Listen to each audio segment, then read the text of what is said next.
Hai, jumpa lagi di Anglit Story. Terima kasih untuk kamu yang telah mau klik videoku ini. Perkenalkan, namaku Anglit. Aku ini gemar melakukan analisa, percobaan, testing, dan juga memasak. Baik, kali ini aku mau melanjuti tentang analisa Jessica Wongso. Kenapa dia bisa melakukan hal itu, menghabisi nyawa sahabatnya sendiri. Kita daripada berbasa-basi, kita mulai saja. Tapi sebelumnya, aku nggak mau ngajak kamu ngopi ah.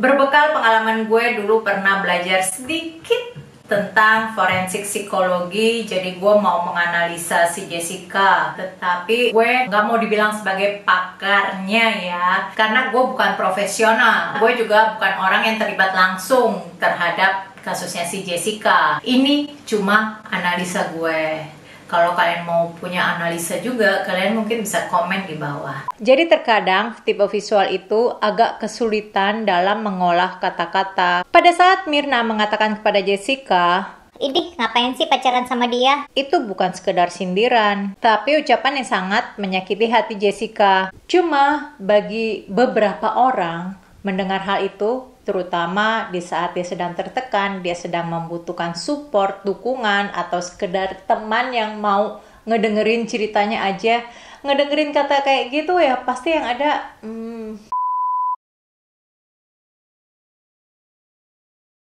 Dari bukti CCTV, ada juga yang berpendapat tuh lihat tingkah lakunya mencurigakan. Berkali-kali dia noleh ke meja dan CCTV, kan ada tuh yang di video dia kayak.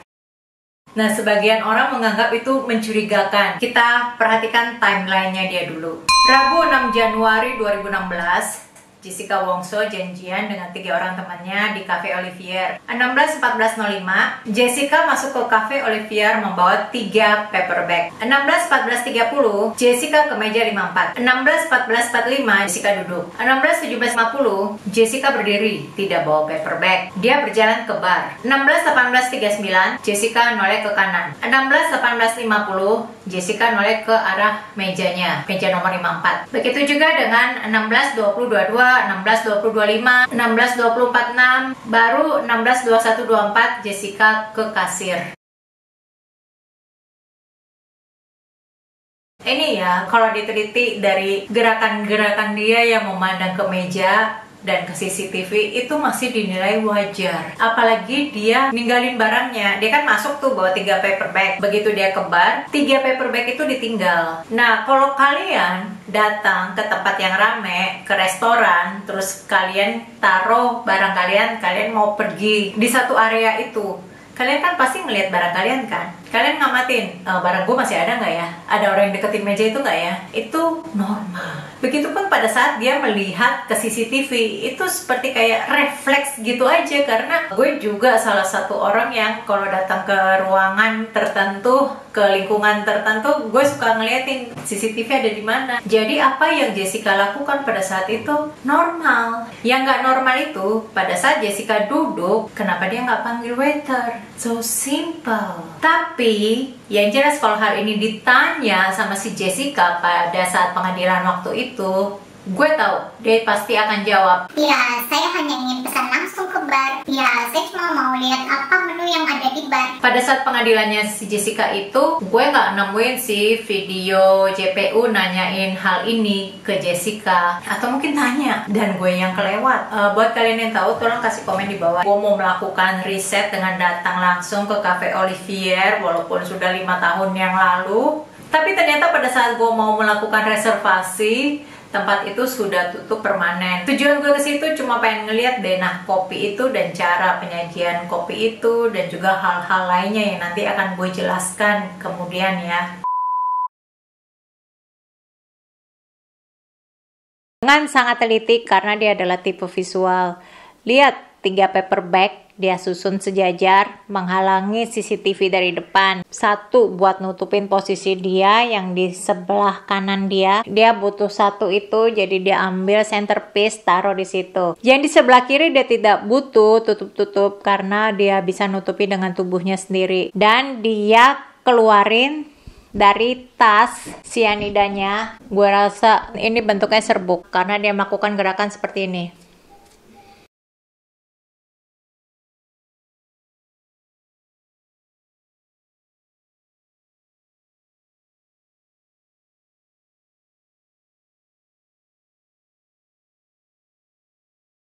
Nggak kelihatan jelas di CCTV, tapi cara dia melakukan ada perubahan warna pixel tentunya. Itu yang kelihatan.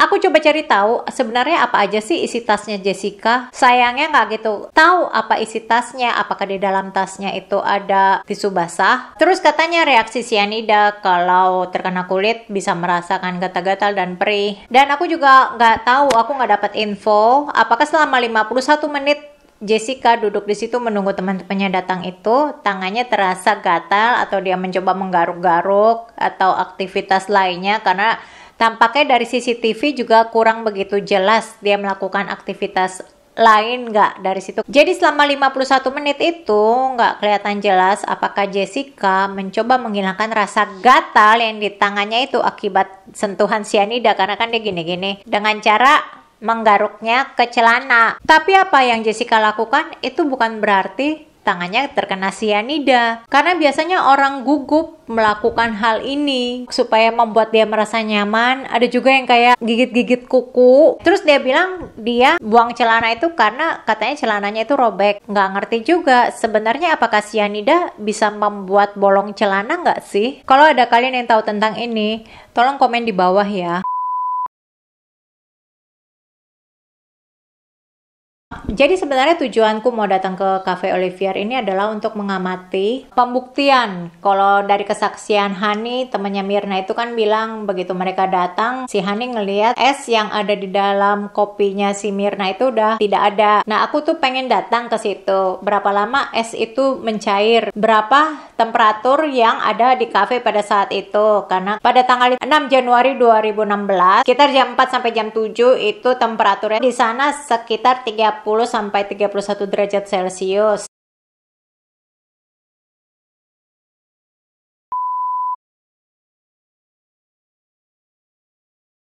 Terus aku pengen tahu sebenarnya aku bisa melakukan ini lewat telepon ya, tapi kayaknya kalau datang ke sana kan lebih banyak yang bisa aku bahas. Karena banyak juga loh kafe-kafe yang melakukan close bill. Ini hal yang paling sering diperdebatkan dan banyak yang beranggapan kalau hal yang dilakukan Jessica itu nggak normal. Karena alasan si Jessica pada saat ia melakukan close bill adalah ia benar-benar ingin mau traktir Mirna dan teman-temannya itu. Jadi dia close bill langsung. Walau banyak yang berkomentar aneh, kok yang dipesanin minumannya cuma si Mirna, kok si Hani sama si Vera kok enggak. Ya kalau menurut gue sih nggak aneh ya, karena cuma Mirna yang nyebut. Gue suka banget Vietnamese Ice Coffee. Yang nggak normal itu kenapa si Jessica nggak pesan cemilan. Itu sih yang menurut gue aneh. Ya dia kan mau nongkrong di situ. Ya masa cuma traktir kopi, cemilannya juga dong. Terus gue lihat juga ya di WhatsApp grup itu kayak banyak juga yang komentar, duh ngapain sih celana kok dibuang, aduh orang kaya, orang kaya. Lagian juga si Jessica jawabannya, Celana saya banyak. normalnya orang yang ngedenger itu pasti akan jawab, kenapa nggak jadiin pel aja, atau dibuat tas, atau dibuat ya segala macam kan bisa daripada dibuang. Kalau ini, menurut gue, pemikiran masing-masing orang sih beda. Dan lagian juga, itu bukan clue-nya. Karena kalau memang ternyata si Jessica nyimpan sisa bungkus cyanidanya di situ, atau ada sisa-sisa serbuk sianida yang nempel di celananya, ya si Jessica tidak akan seceroboh itu. Dia buka celana, taruh di bak keranjang khusus bajunya dia. Apalagi sampai celananya itu ditemuin sama pembantunya. Sama pembantunya juga cuma direndam air lagi, terus didiamin sampai bau. Dulu gue juga kadang suka lupa ya, namanya ngerendam baju itu gue suka lupa nyuci. Dan memang bau banget. Sehari itu yang gak nyampe 12 jam itu bisa bau loh. Anyway, kasus ini sangat menyita perhatian publik. Dan gue rasa hampir setiap TV di rumah yang ada di Indonesia itu pasti menyalakan sidang pengadilannya Jessica. Saking hebohnya sampai melupakan kasus yang saat itu lebih penting. Temuan rekening gendut di luar negeri. Selain reshuffle kabinet dan juga teror bom di Tamrin. Kasus ini sederhana, kalau dilihat-lihat ya, nggak seribet yang kita pikirkan. Karena ya ribetnya paling, gimana sih caranya buat Jessica ngaku? Apalagi ya, kalau ngeliat gerakan tangan dia seperti ini, itu kan bentuknya bubuk sianidanya. Gimana sih caranya ngedapetin sianida? Gimana sih caranya nyimpan sianida di dalam rumah lo dengan aman tanpa tersentuh atau... ya, apalagi kalau ada punya anak kecil. Dan lagi, untuk pembelian partai besar ini, biasanya dilakukan oleh kayak industri atau pabrik-pabrik. Ternyata penggunaan sianida ini dilakukan untuk proses pembuatan kertas, tekstil, plastik. Bapaknya Jessica, pengusaha pabrik plastik. Iya, gitu aja. Terima kasih sudah menonton videoku ini. Jangan lupa like dan subscribe.